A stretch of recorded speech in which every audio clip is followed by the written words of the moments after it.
GLP-1s, they're a hot topic when it comes to weight loss and managing blood sugars for people who are diabetic and just taking care of food noise overall.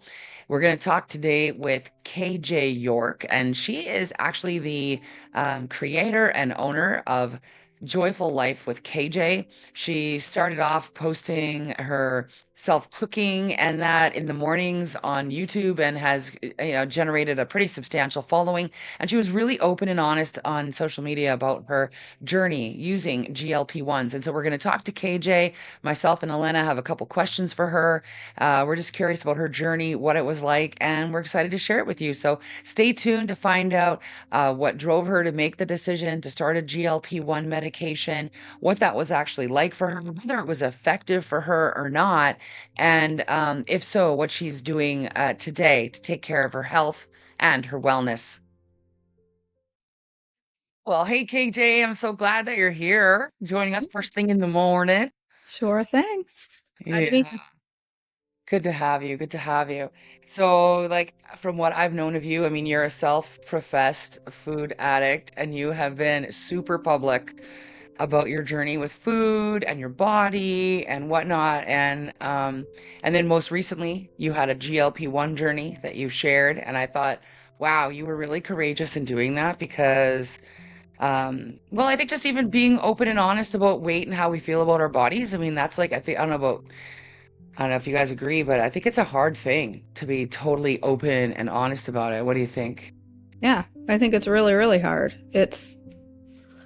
I think it's probably for me been one of the top hardest topics in my life that I've had to conquer. The body image and to come to peace with my body image has taken me years. And yeah, very, very difficult. Yeah. And are you actually at peace? Do you feel like you're at peace? Abs 100%. Yeah, Yeah. very Wow. much. I'm That's 100% at amazing. peace with my body, whether I gain back some weight, lose more weight. My goal is to be as healthy as I possibly can, but even if along the way I hit some bumps in the road and my weight goes up some or whatever, I'm okay. I'm okay. Yeah. Yeah. My Yeah. body's not a project. It's my body. I'm just going to love it the best I can. Yeah. Yeah. Yeah. I don't know, Lena, can you relate to that at all? Like being hard to tell about your Completely. body? Yeah, Yeah. completely. I was thinking about how when I went to see KJ Instagram and her social media, the most important message that I got there is how you, KJ, are finding joy in the process. Because for most women that I know that struggle with weight and body image, is always about losing weight, losing weight, losing weight, when it's actually m- more about gaining health and recovering that part of us that made us happy and made us go after joy instead of go after a number on the scale. I can certainly relate. I was severely overweight 3 years ago, undergo bariatric surgery, and I was kind of like happy to see how you were so generous to share your process.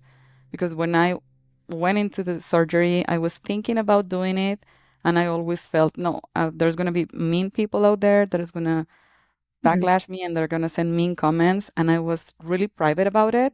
But then I found that most of the women that I knew were actually ready to cheer me up. And they Yeah. were asking questions that I wish I could have shared at the beginning. So thank you for sharing your process and thank you for sharing with so much joy.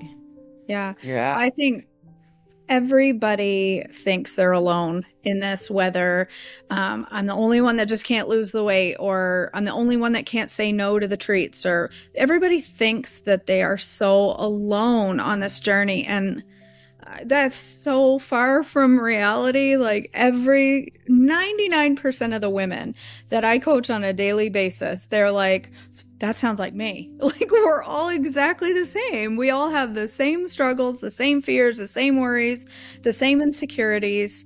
And so when you put it out there for somebody else to see, it made me feel less alone, and it made them relate to somebody, and it gave them somebody to be like, okay, I'm not a psycho. This is how people really respond to things. And it It's built an amazing community of women that can rely on each other. And, you know, I can hold them up in their weak spots. They can hold me up in my weak spots. And it's made a world of difference by being public with this journey.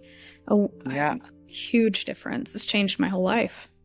I think you make a good point. I think like as women, we think we're alone in it, and maybe all too often like even suffer alone. And I'll say Oh, for suffer sure. because I don't know about you, but my weight journey has always felt like that. I felt like I was always like trying to push this massive boulder uphill.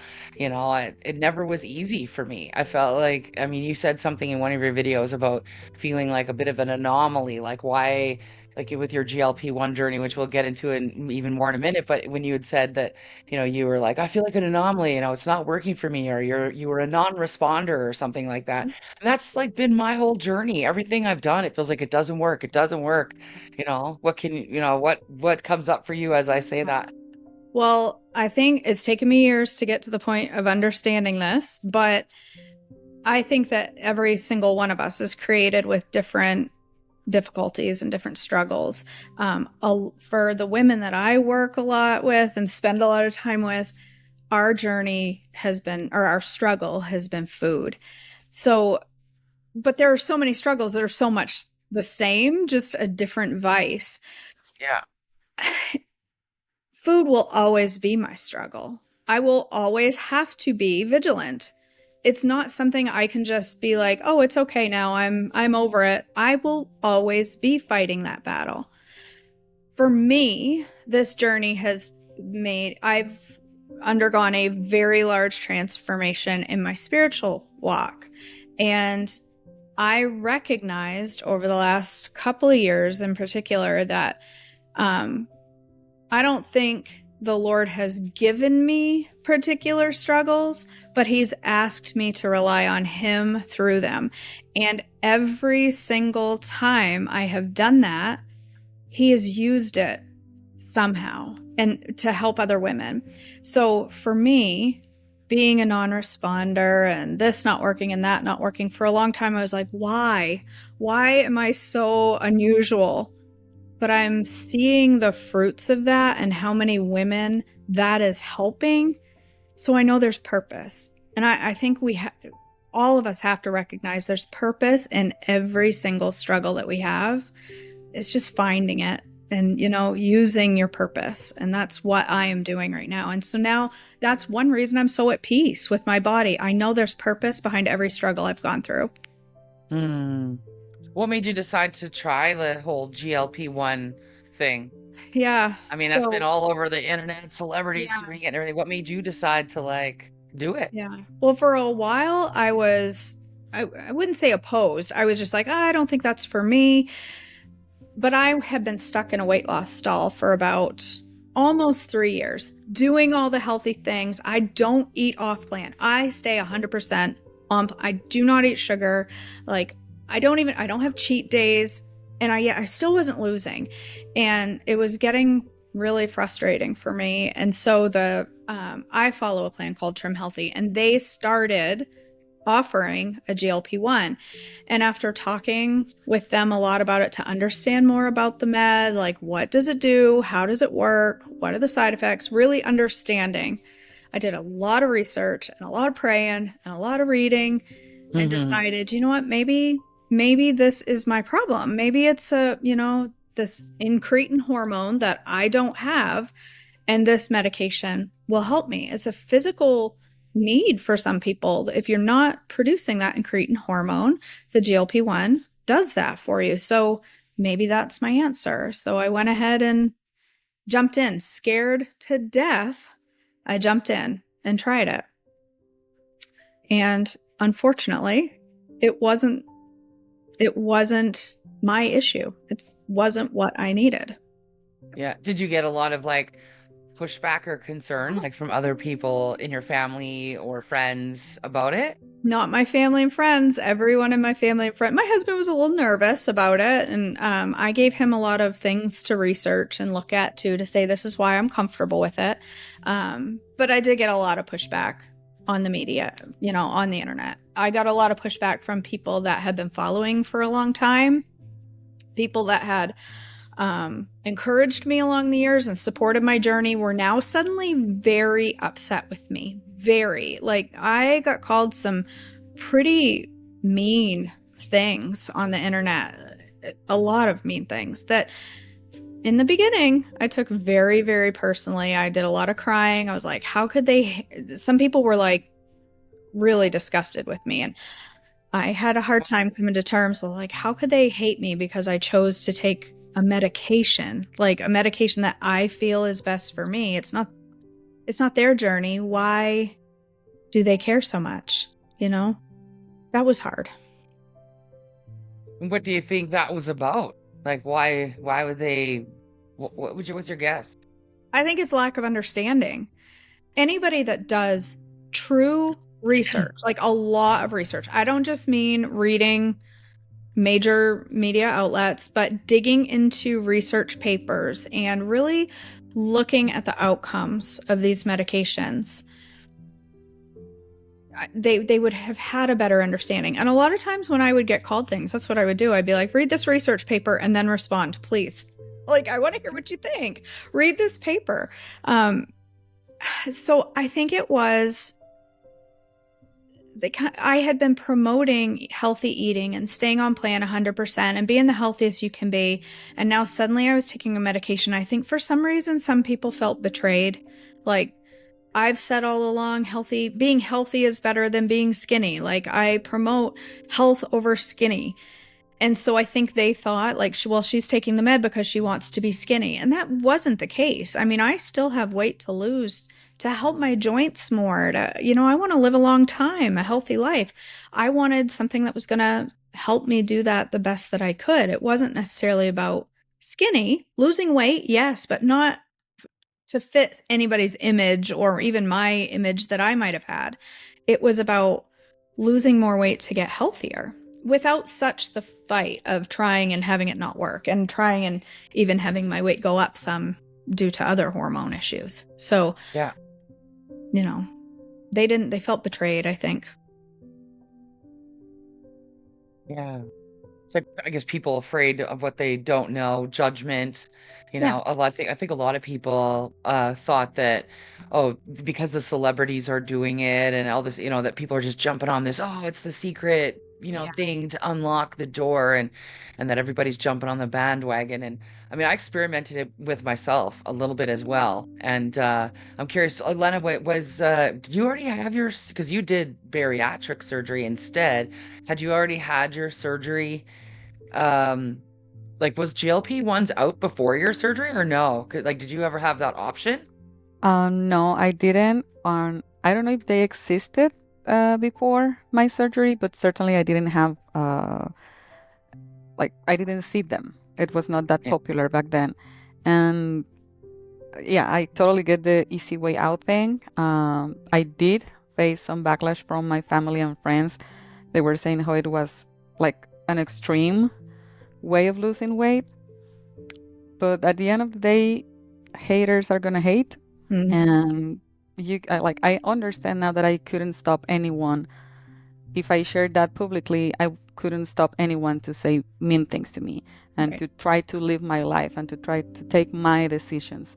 So that's something that I understand now. And GLPs were not a thing back then, 4 years ago, let's say. But I think that I would have tried that I was just because gonna I say, tried. done it, do you think, or what? Yeah, because Yeah. I was trying everything. At that point, for me, diets and like yo-yo dieting, it was never something sustainable. I could go there, lose some weight, and then gain it back, and then feel guilty about it, and then try another diet for days because I couldn't even go more than 10 days in a diet. So that was not something that I could resort back to.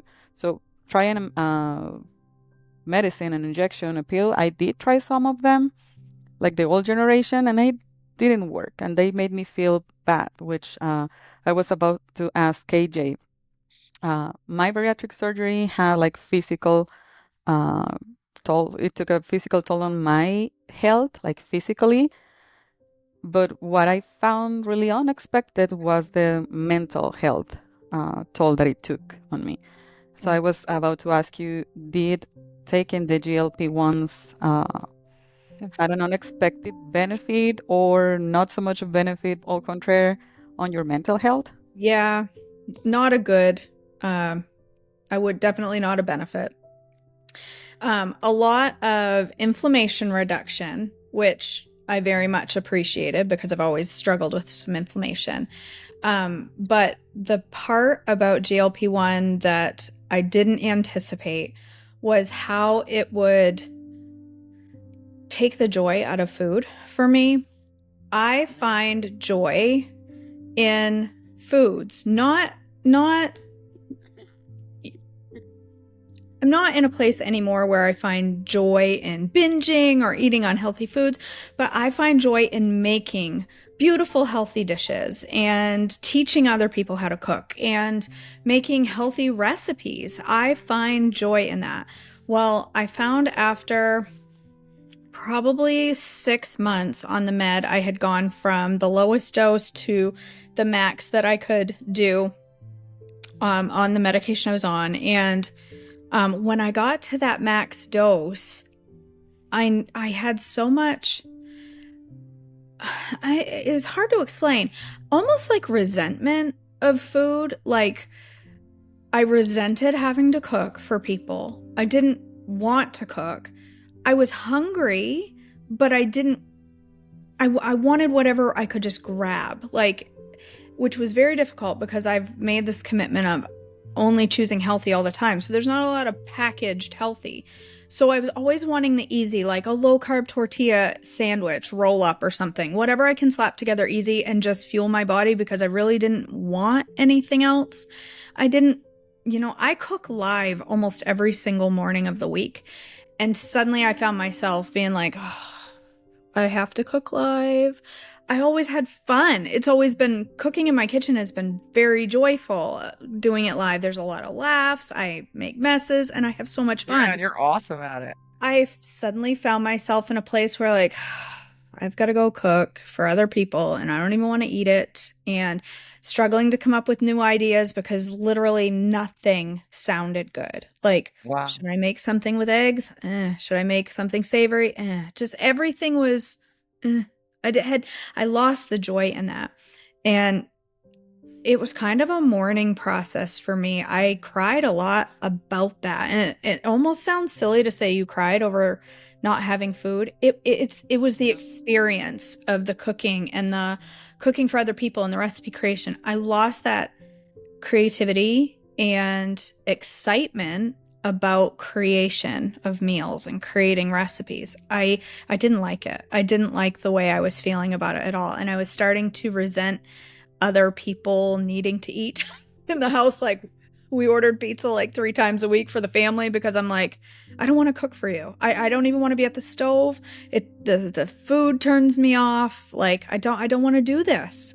So I didn't like that. That was probably the biggest side effect that I had that I didn't like. I didn't like the way it made And me that feel. sounds actually different than the food noise piece, because is it, or is that the same? Because I mean, I think that's been No, a it's benefit different. that I know when I did test it myself, that was the one thing that I did experience was I think what everybody talks about, this food noise in your head. And so I felt kind of that constant, what are you gonna eat? How much? Da da da da. Yeah. Like that stuff kind of was gone. I don't know, what was your experience? Yeah. In the beginning, when I was on a lower dose, it quieted the food noise. So I wasn't constantly like, oh, it's for lunch, 2 hours from now. What am I going to have for dinner? Food noise to me used to be there's a brownie in the kitchen.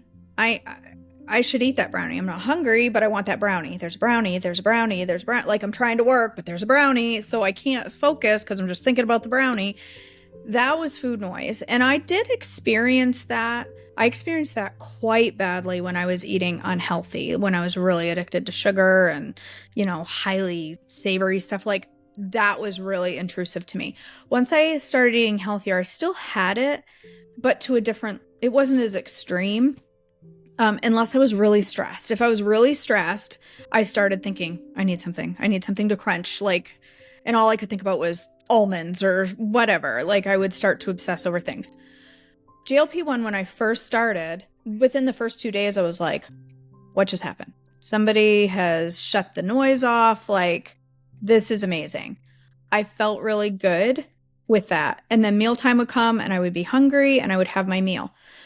But I was on a really low dose where I wasn't losing weight. And then as the dose started to go up, that food noise went from quieting the food noise to me being like resentful of food. It went the total opposite in a direction I didn't like the way I felt about it. I literally felt like somebody had taken my joy away. And, I wouldn't say I was struggling with depression or anything. My average day was okay, but when it came to food, I didn't want to deal with it. And that's hard when your entire job revolves around helping other women with food noise, helping other women with getting their nutrition down. You're creating recipes all the time, and now suddenly you don't want anything to do with food. Yeah, that is huge. Yeah, That is huge. I don't know. I mean, but at the same time, I think that was a benefit of the medication, hey, to reduce the food noise, but then it sounds like it became obsessive or not obsessive, but like it was like you said, that switch changed somehow and it went into like rob the joy piece. And as it dulled the Elena noise said, that way was too something much. that was really important to you. Yeah. Yeah, it dulled the noise way too much. And since I've gone off the GLP-1, I have found other ways to combat food noise differently than what I ever realized I could do, Yeah. in a good way. So now I have hunger that's appropriate. I don't obsess about food all day because of certain things that I'm doing, and that's made a big difference. I think GLP-1 helped me learn some things about myself. It helped me learn, like, okay, some of the food noise I was experiencing, because food noise is this big word right now. You hear about it. It's all people talk about is food noise. I think I thought more things in my day were food noise than what were actually food noise. Some things were, okay, it's legitimate hunger. It's my, I need to think about dinner because we need to get ready for dinner before 7 p.m. at night. I need to be thinking about what to cook. But in my head, I had gotten to the point where hearing about food noise from people all the time that, oh, if I think about food at all outside of when I'm sitting down and eating, that's food noise. And I have a much better understanding of what true food noise is now than what I did before the GLP-1. And so what would you like, if somebody said to you, what is it? How would you describe it now? Yeah, I would describe it now as intrusive thoughts, like that disrupt your day. If you have noise that is, I can't get work done because I'm thinking about that brownie. It's disruptive to my day. It makes it difficult for me to think about anything else. Almost obsessive thinking. That's food noise. Just feeling a little hungry an hour earlier than you think you should is not necessarily food noise, but I think sometimes we confuse the two. Hunger has kind of become the enemy. Like, we start to think that hunger is not good, and hunger is a natural experience that we should be feeling. It's our body's cues that we need nutrition. And there's a big difference between hunger and food noise. The hunger and food noise are very, very different. So for me, I started taking psyllium husk like a boss. Like, I take a lot of psyllium husk in the morning. That shut down my food noise completely. I don't have food noise at all. At all. I don't think about food at all for the rest of the day, except for lunch. Like, lunch comes around, I have my lunch, but I'm good. I'm good all day because of psyllium.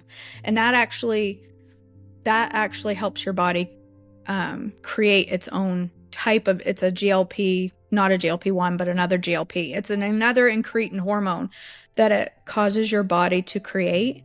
And that was clearly the incretin hormone that I was missing, not the GLP-1, because the GLP-1 didn't do what it does for most people, for me. Yeah. No. Did you experience food noise yourself, Elena, before? Like, can you relate to that term? Completely. Food noise for me was horrible in terms of same, like, there's cookies, there's chocolate, there's cheesecake. So for me, that it's like resorting to food when I was bored, when I was stressed out, when I like every emotion I have during the day, food was there to heal it. And what the surgery did to me, like in the first year, It reduces the ghrelin that is created, which is the hormone that gives you the hunger, like you feel hunger because of the ghrelin, but also anxiety. So my anxiety and my hunger were reduced on the first year, but the noise wasn't reduced. So when KJ said about resentment, I was resenting my family because food for me, and I guess for everyone that is trying to lose weight, is not only about the food per se, but also about social emotions, being with family, going out with friends. And the food noise when I was going out with friends was terrible, to the point that I stopped going out with friends because I didn't want to feel that in my head. So now that I'm 3 years later, that my stomach is already working normally, I found out that it gave me a baseline, a healthy baseline. Because before the surgery, I was feeling anxious and the food noise was really bad. But after experiencing the process, the psychological process, taking therapy to work in my head and not only the stomach, that gave me a really good idea of how I want to feel in my relationship with food, instead of just what I learned when I was a kid. Just eat, eat, eat, clean plate. Like all that noise that was in my head, I had to learn how to transform it into healthy messages instead of noise. Yeah, and I think even like what you said, KJ, too, about like that there's a difference between physical hunger and the food noise. I think that that's important because I feel like that was a key piece for me too in my journey has been like even just connecting to and understanding what the heck my body is trying to tell me. Yeah. And like understanding like, oh, like actually this is physical hunger that I'm feeling and oh, it's probably like a legit thing because I haven't eaten in 5 hours or whatever it is, versus like that noise. And interestingly enough, like I saw GLP-1, it didn't I don't know, I didn't think I really struggled with like I wasn't always hungry. Like, I wasn't somebody who was hungry all the time, and I that was my understanding that GLP-1s were gonna be like, take away the hunger, which sounds like it kinda did that for you more so, but for me, it didn't really I didn't notice anything there because I wasn't hungry all the time. For me, it was that food noise piece, but interestingly enough, GLP-1s didn't work for me for the food noise, really. Uh, um, I did later on find out that I was diagnosed with, like, adult ADD, and never ever would have made the connection that there was something there for me with that and food. And interestingly enough, the more that I've learned about ADD, I'm actually noticing that that is affecting a lot of that food noise relationship that I have too. And as I treat ADD, it's actually reducing that for me. And so I thought that was kind of interesting. But yeah, don't know any other thoughts coming to the surface for you around that? That's really interesting. I've actually talked to my doctor in the past about, ADD, because the way I would bounce through ideas and thoughts, and had a hard time like settling my brain.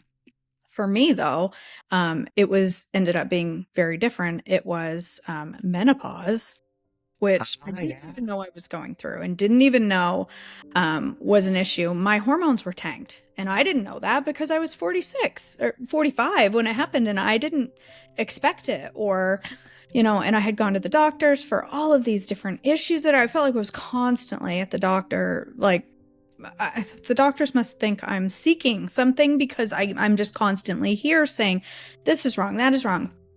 And got a lot of just blown off by doctors until the right blood work showed that my hormones were tanked, and I got the right replacement, and now I feel normal, I guess. I don't Yeah. know what normal is, but Yeah. I feel I don't know if any of us are really normal, but I yeah. don't feel that It's like, anymore. And I think some of that has helped a lot of food noise for me as well, because it's yeah, calmed my brain down. It's taken it down a notch in a good way, yeah, instead of just constantly. I mean, I would sit down to do my work and it would take me 8 hours to do what should have taken me 2. And now I can sit down. And a lot of times by 1 in the afternoon, I'm like, well, what do I do now? Because everything's done. Like, I've done yeah, everything yeah, yeah. because I can focus. And so I think for me, that played a lot into the food noise too. I think Yeah. there's a lot of other factors other than just necessarily, it's not always just a food addiction, or, there's other things that play into Yeah. this as well. Yeah, I totally agree with you there. And I think the tool, I know even like, you have a community of women, we have a community but it's interesting that so many of the women who are using GLP-1s, I find that there's like this feeling that they have to like hide that, or they can't share it, or they have to keep it to themselves. And I understand it because even when I was testing it, kind of am like a bit of a guinea pig with myself. I try out different things because I want to know firsthand like I can relate to your experience because I did try it, and what it felt like and all that sort of thing. But I just am surprised at how much shame there is for women to like try these different procedures, whether that is bariatric surgery or that is, I mean, these are medically approved products, and there's research, there's evidence behind these things. And I mean, I wish that it was like the magic secret for me, but it wasn't. But I think for some people it can be so helpful. And I guess, what do you think is like the trick to ending the shame for people using these tools?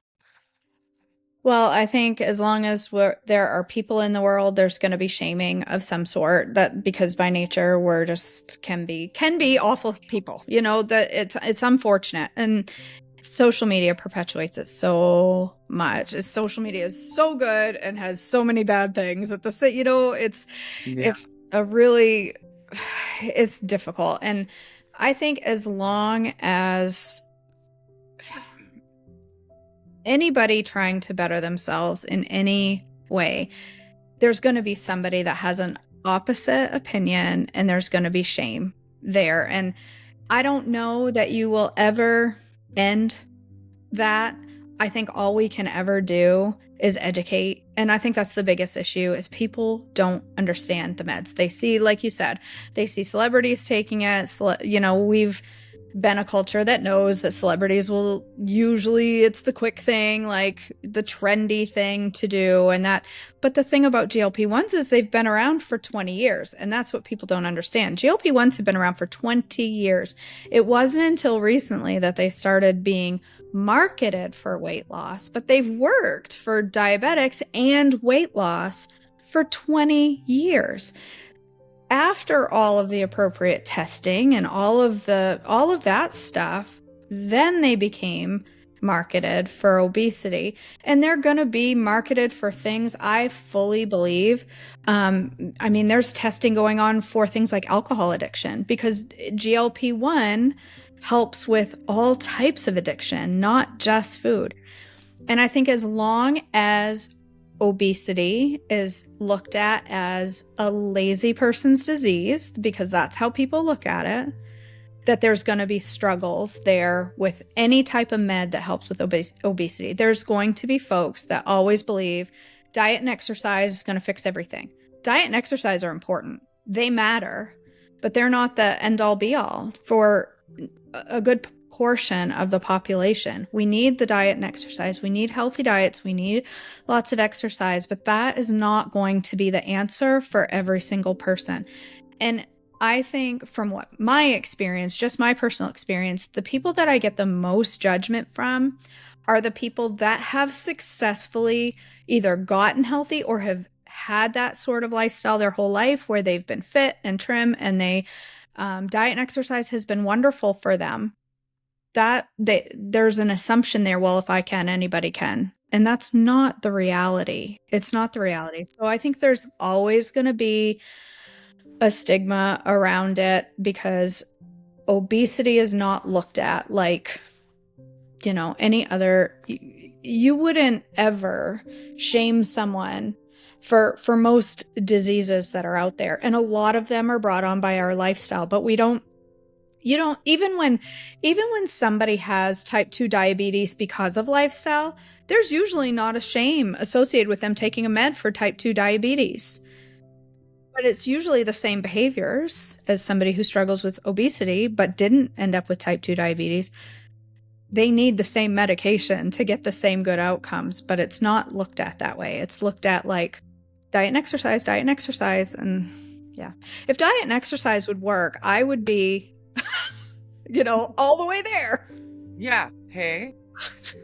It's so true. I can relate to that. I think a lot of times people think that, oh, when we're like that, like you said, the laziness and whatnot. I feel like that's exactly the opposite. It seems like every woman that I know that's had struggle with her weight or her body. I mean, my gosh, sometimes I feel like I'm just gonna say me. I feel like I know more than most dietitians, most nutritionists.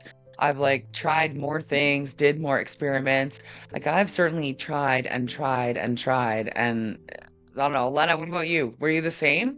Did you try a lot of stuff? Work hard? Oh wait, your audio is not there. Yeah. I would say that I tried everything, but I didn't. Like, I tried the things that I was thinking that were going to help me.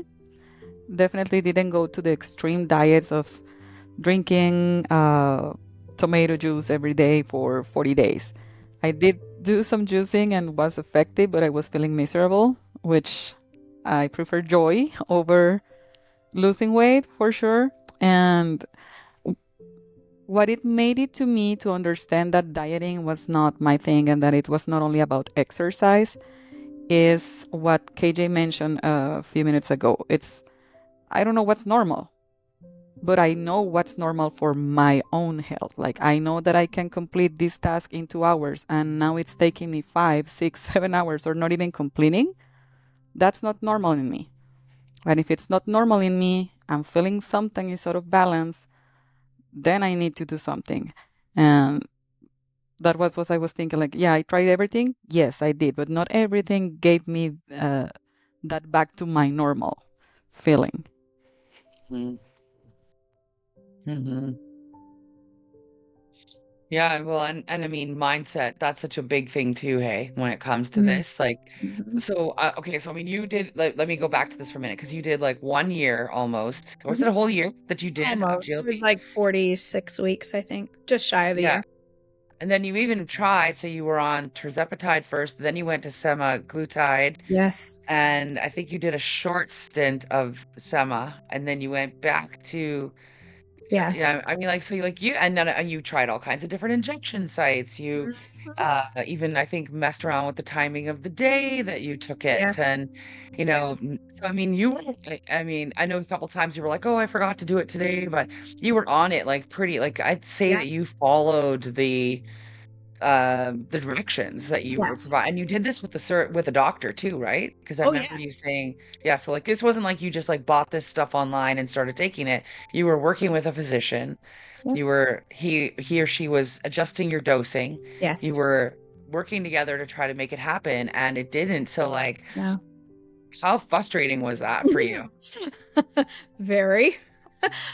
Yeah, very. So the first 2 weeks that I was on the med, I lost 12 pounds and I was like, yes, it's gonna work. And I felt so good. And then, well, I lost 12 pounds and then it kind of stopped. And I'm like, okay, well, 12 pounds was a lot to lose in a couple of days. I'm gonna give myself a couple of weeks. And then the weight just stayed. And it stayed. Nothing changed. So we went up a dose, nothing changed, went up a dose, nothing changed. I just stayed right at the same weight to the point where I was like, I pitched my scale off the deck one day because I'm like, I'm done. I am not getting on this scale again. It is ruining my experience with this. I can't stand this anymore. I mean, I tried my thighs, I tried my belly, I tried my arms, I tried all the things. I followed the nutrition guidance. I had all the protein. I was doing the strength training. Like everything was on point and nothing was happening. I was experiencing reduction in inflammation. The food noise in the beginning, like I said, was good before it became not good. I had none of the bad side effects outside of a few headaches when I first started. And those went away, and then I stopped having those. But I stopped experiencing like I said, I stopped experiencing the joy in food, and I started just eating because I had no choice but to eat. Like, I could have gone days without eating because I really didn't care. But other than, like, I didn't have all the experience that a lot of people have of the really nauseous or any of those bad side effects. And I think part of that is the fact that I was a non-responder. Like my body wasn't even, it was like, yeah, whatever. I'm just not Yeah. gonna, It was even rejecting it, hey? right. Yeah.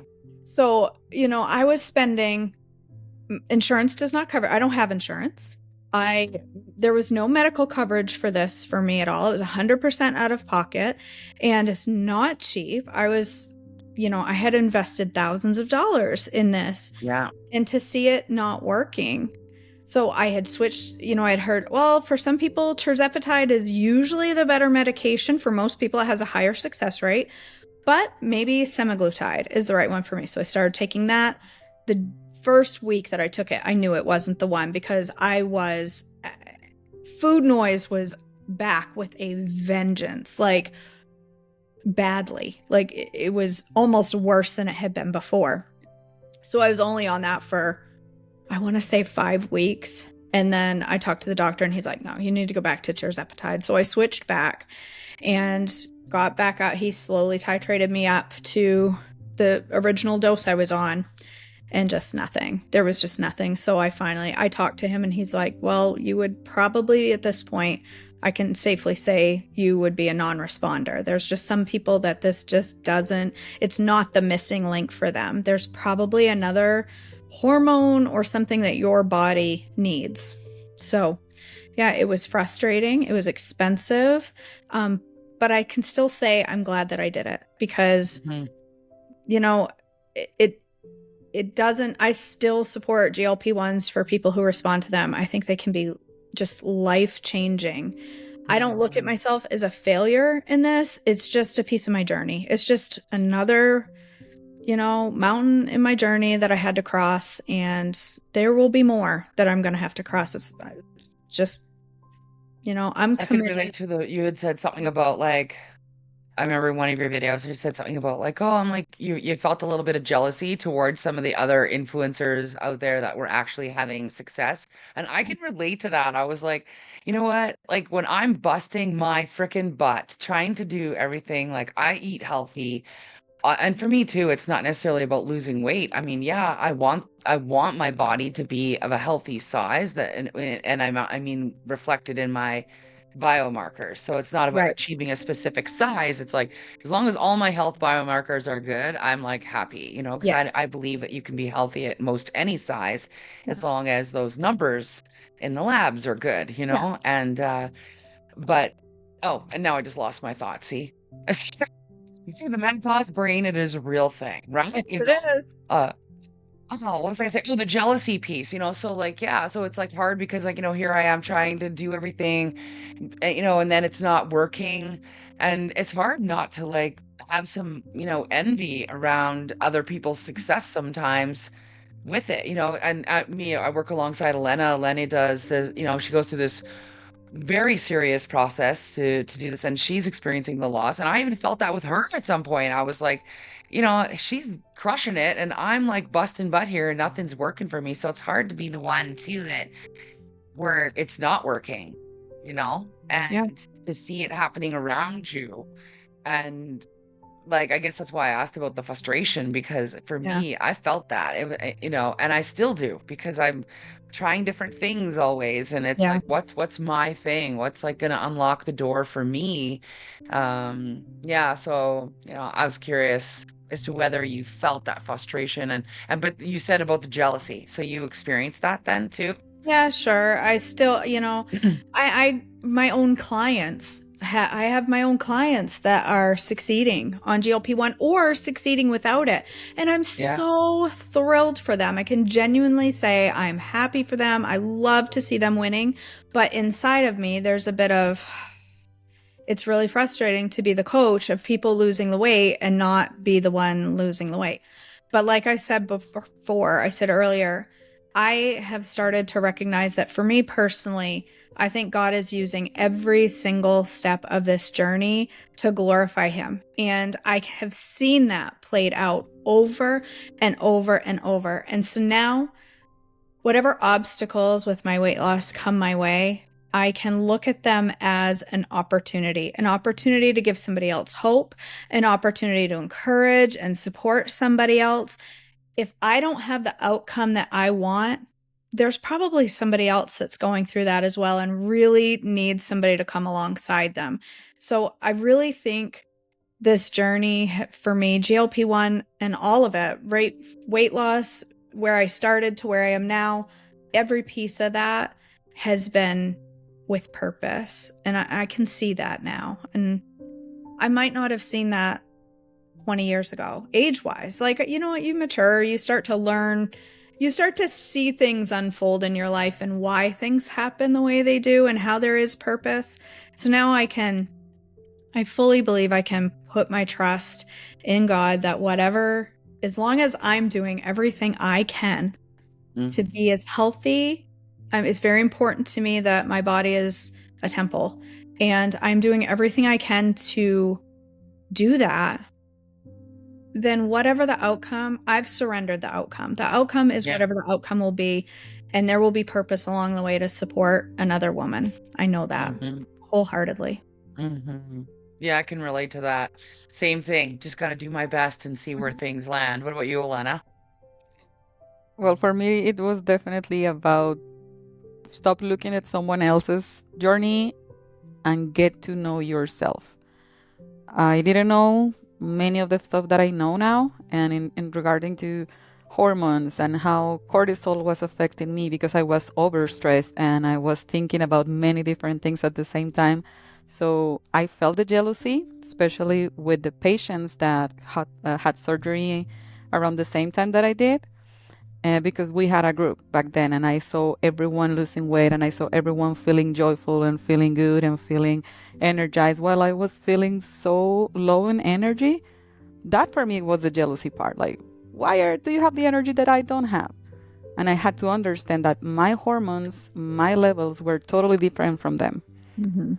So just understanding my own journey and that if I focus on myself, that was gonna make the difference in this. That's what stopped the jealousy, and that's what made me really go down on the scale and up on the energy. It's like look at yourself, not anyone else. Learn and then share. Yeah. Yeah. Yeah, it's like I think about finding your own way, right? And I think that, for other women who might like listen to this or who struggle with the same is, that would be my message would be to just like not give up and like, just like you did, you gave it a good go, KJ, and you're like, yeah, it's not for me, and you moved on and you're just like, I'm just gonna try something else to take good care of myself. And Yeah. I did the same thing, and I know Elena is always trying to find ways to take care of her health too. And yeah, I think you just can't give up, hey? Like what would you say to the person who wants to give up, KJ, before we have to Well, say goodbye? for Yeah. me, I look at giving up like, if I gave up today because this wasn't working, what is the outcome going to be? I have to think ahead in that. If I decided today, you know what, none of this is worth it, I'm just going to eat what I want and do what I want, I'm going to go very quickly back to where I started. I wasn't happy physically or mentally. I was not in a good place. I was not at peace with my body. And it wasn't about the size. I felt like I just felt terrible all the time. There's a lot to lose here. Even if I don't lose another pound, there's a lot to give up if I go back to the way I was. And I have absolutely no intention of that. I'm such a different person now than I was 5 years ago. You know, 80 pounds is not a small amount of weight that I've lost. I have a fair amount more to lose, and I may never lose it, but I have no intention of ever going back to where I was. And that is both from the mental perspective or the weight perspective. I have no intention of giving up. I am Yeah. so much further ahead than and biomarkers, like you said, my biomarkers are beautiful. They weren't when I started this journey. I was steps away from being diagnosed diabetic. I've turned it completely around. And That's that's amazing. really in the long run what matters the most. Yeah, yeah, oh, for sure. So then now what will be, just kind of before we have to close here, what will be or like what are you focusing on now I guess, in terms of like trying to take care of you and your health? Like, Yeah. what's the focus? Yeah. Yeah, so I'm still following the same way of eating. I'm just learning how to tweak my nutrition for me in ways that will work for me and might not work with others. For me, I'm implementing lots of fermented foods, working a lot more on my gut health. Psyllium, I'm making fiber more of a focus than it's ever been, strength training more of a focus than it's ever been for me, protein more of a focus. I'm cutting out things that are still nutritious that some people can tolerate that I might not be able to tolerate. Like, for some people, a lot of people can eat a lot of dairy, for example. My body doesn't respond well to certain dairies. I have to stick to uncommon dairies like kefir, things like that. So I'm just kind of tweaking and learning as I go. And when I find something that makes me feel good, sometimes I start to dig in like, well, why? Why is this psyllium husk filling me up and making me feel the way? What is it physically doing to my body? Because understanding that makes a big difference for me. If I understand why something is doing what it's doing, I'm going to want to do more of it. Yeah. Yeah. Wow. Well, so then I think, is it fair to say that the joy is back and you're once again cooking and we can Yes. watch you do more of that, or Yeah. what? Yeah. Within 2 weeks of being off the medication, I could feel, I literally was like, okay, I get it. I'm my old self again. I feel like me again. And yeah, I'm back to cooking live almost usually about 4 mornings a week and creating different recipes again. I think I did 3 new recipes this week. Just the joy is back. I look forward to my meals and look forward to cooking. And yeah, it's totally back. Yeah, and you have lots of amazing recipes. You make it look so easy. And I guess, where's the place to like really watch you do that? How do people Yeah. see and watch you Yeah. cook and get inspired by Sure your thing, yeah. recipes? I cook live most mornings on YouTube and Facebook at Joyful Life with KJ, and then all of my recipes live on joyfullifewithkj.com. Awesome. Well, I guess I don't know about you, Lena, but made me kind of hungry. I'm thinking maybe now I need to go have some breakfast. Yeah, enough coffee for the day. We need real food now. Yeah. Yeah. Well, thanks, KJ, for sharing Thanks for with us having so me. openly and so honestly. Yeah. So, I mean, if people are wanting to experiment with it, I guess like no two journeys are the same. And Mhm. we thank you for sharing yours with us Yeah, here today. So, absolutely. Thanks for having yeah, me. you're a big inspiration. So, thank you for that. Thank you. Thank you.